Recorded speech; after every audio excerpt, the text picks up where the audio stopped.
is Şebnem Susam-Saraeva. I'm a senior lecturer in translation studies at the University of Edinburgh. My research focuses on translation and health, particularly maternal health, and I'm also a doula.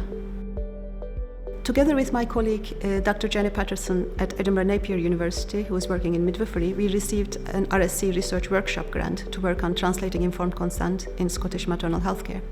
Informed consent is key to healthcare in the UK.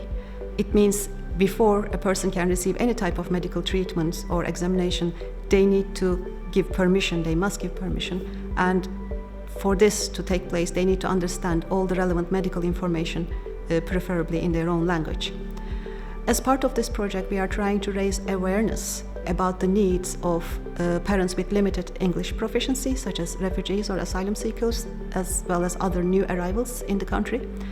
And to do this, we are bringing together professionals working in maternal health care, such as midwives, interpreters, doulas, as well as researchers working in relevant fields, such as translation and interpreting studies, midwifery, medical ethics, medical anthropology, and history.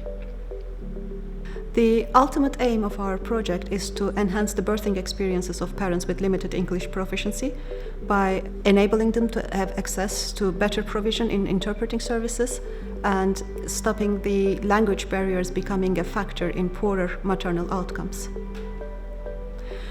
The RSE grant has given us the opportunity of networking with other people who are working in similar areas within the UK. It has given us visibility both in the maternal health care and in the academia.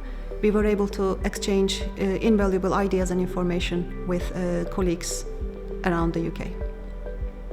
In our focus groups, lots of different points were raised by the professionals and the researchers. It was the first time they were able to talk to each other because in their day-to-day working environment they don't often have the time. We are hoping to follow these pathways in a much larger project, UK-wide and internationally.